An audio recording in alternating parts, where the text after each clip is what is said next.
Hai guys, welcome to my video. Pertama-tama, aku ingin mengenalin diri aku nih. Nama aku adalah Murni Cecilia Sitohang. Kalian bisa panggil aku Cici. Video kali ini aku akan membahas tentang alat pelindung telinga atau APT pada pekerja ground handling di Bandara Kuala Namu. Nah, aku akan membahas 6 topik utama penting yang harus kita ketahui. Yang pertama adalah pengertian kebisingan. Kedua, alat ukur kebisingan. Ketiga, tujuan APD atau alat pelindung diri. Keempat, intensitas kebisingan Bandara Internasional Kuala Namu. Kelima, APT earplug. Dan yang terakhir adalah bahaya tidak menggunakan earplug bagi kesehatan. Tidak usah menunggu lama-lama lagi, yuk kita masuk ke topik pertama. Topik pertama ialah pengertian kebisingan. Keputusan Menteri Negara Lingkungan Hidup Nomor 48 Tahun 1996 mengatakan kebisingan adalah bunyi yang tidak diinginkan dari usaha atau kegiatan dalam tingkat dan waktu tertentu yang dapat menimbulkan gangguan kesehatan manusia dan kenyamanan lingkungan. Keputusan Menteri Tenaga Kerja Nomor 51 Tahun 1999 juga mengatakan kebisingan adalah semua suara yang tidak dikehendaki yang bersumber dari alat-alat proses produksi dan atau alat-alat kerja yang pada tingkat tertentu dapat menimbulkan gangguan pendengaran. Topik yang kedua adalah alat ukur kebisingan. Pengukuran kebisingan dilakukan dengan menggunakan sound level meter. Prinsip kerja alat ini adalah dengan mengukur tingkat tekanan bunyi. Tekanan bunyi adalah penyimpangan dalam tekanan atmosfer yang disebabkan oleh getaran partikel udara karena adanya gelombang yang dinyatakan sebagai amplitudo dari fluktuasi tekanan. Kita masuk ke topik yang ketiga, yaitu tujuan APD atau alat pelindung diri. Pentingnya pemakaian APD untuk mengurangi agar gangguan pendengaran tidak semakin parah. Seperti yang dijelaskan pada Peraturan Menteri Tenaga Kerja dan Transmigrasi Nomor 8 Tahun 2010 tentang alat pelindung diri, APD adalah suatu alat yang mempunyai kemampuan untuk melindungi seorang yang fungsinya mengisolasi sebagian atau seluruh tubuh dari potensi bahaya di tempat kerja. Bahaya kebisingan pekerja dapat dibantu oleh alat pelindung telinga atau APT.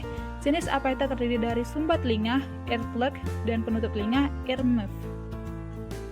Kita masuk ke topik yang keempat, yaitu intensitas kebisingan Bandara Internasional Kuala Namu. Hasil penelitian yang telah dilakukan sebelumnya oleh Sony Evi Mardiani Manalu dalam tesisnya melaporkan, di apron Bandara Internasional Kuala Namu didapatkan hasil intensitas kebisingan dengan jarak 40-10 meter dari tempat parkir pesawat yang diterima oleh petugas ground handling rata-rata di atas 85 desibel, atau diartikan di atas nilai ambang batas.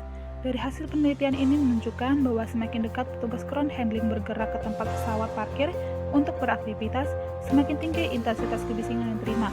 Pekerja bagian ground handling di Bandara Internasional Kuala Namu akan berpotensi mengalami gangguan pendengaran dikarenakan lingkungan kerja yang berintensitas kebisingan tinggi.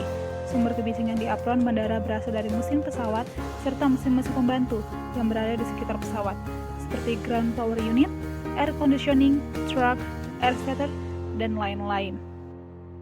Ramadhani dan kawan-kawan tahun 2017 dalam jurnalnya berjudul APT dengan Gangguan Pendengaran Pekerja Ground Handling di Bandara Kuala Namu mengungkapkan bahwa area kerja bagi pekerja bagian ground handling mayoritas berada di pelataran pesawat yang digunakan sebagai tempat parkir pesawat. Intensitas kebisingan di apron Bandara Internasional Kuala Namu berkisar antara 100-104 desibel.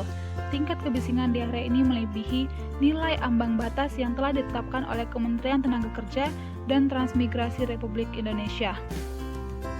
Menurut Peraturan Menteri Tenaga Kerja dan Transmigrasi Republik Indonesia Nomor 13/10/2011 tentang nilai ambang batas faktor fisika dan faktor kimia di tempat kerja, tenaga kerja yang bekerja di lingkungan kerja dengan intensitas kebisingan di atas 100 desibel hanya dapat terpapar oleh bising selama 15 menit per hari.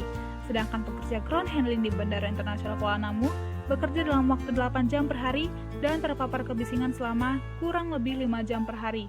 Oleh karena itu, pekerja bagian ground handling yang memakai alat pelindung telinga, di mana alat pelindung telinga yang dipakai berjenis earplug, sebagaimana yang telah disiapkan oleh perusahaan. Sumbat telinga earplug biasanya dipakai apabila adanya kebisingan lebih dari 100 desibel. Nah, kita masuk ke topik yang kelima nih, yaitu APT earplug. Earplug terbuat dari bermacam-macam material, seperti busa, polyurethane, silikon, dan lain-lain. Hal ini dapat mengurangi intensitas kebisingan sekitar 10-25 desibel. pihak manajemen di bandara menyediakan earplug untuk dipakai oleh pekerja ground handling ketika sedang bekerja di lingkungan bising. Penggunaan earplug untuk petugas ground handling merupakan hal yang tepat baik dari segi keekonomisan harga dan penggunaannya yang lebih nyaman ketika dipakai di lingkungan kerja yang panas. Bentuknya yang kecil dan mudah dibawa juga menjadi keunggulan tersendiri. Topik yang keenam adalah bahaya tidak menggunakan earplug bagi kesehatan. Alat pelindung telinga atau earplug bagi pekerja bagian ground handling sangat baik untuk menghindarkan gangguan pendengaran. Menurut Rimanto dan kawan-kawan tahun 2015, dalam jurnalnya berjudul Analisis Kebisingan Terhadap Karyawan di Lingkungan Kerja mengungkapkan bahwa kebisingan dapat menimbulkan gangguan kesehatan pada manusia yang terpapar adalah sebagai berikut. Yang pertama adalah gangguan fisiologi, yaitu peningkatan tekanan darah, peningkatan denyut nadi, basa metabolisme, kontraksi pembuluh darah kecil, dapat menyebabkan pucat dan gangguan sensoris, serta dapat menurunkan kinerja otot. Yang kedua adalah gangguan psikologis, yaitu terganggunya kejiwaannya berupa stres dan sulit berkonsentrasi. Yang ketiga adalah gangguan keseimbangan, dan keempat adalah ketulian. Nah, kita tadi sudah mendengarkan kan bagaimana alat pelindung diri sangat bermanfaat bagi pekerja ground handling di Bandara Kuala Namu. Semoga video ini bermanfaat ya bagi teman-teman semua. Jangan lupa like, comment, subscribe, dan share ke teman-teman kamu supaya video ini juga bermanfaat bagi yang lainnya. Bye-bye, see you next time.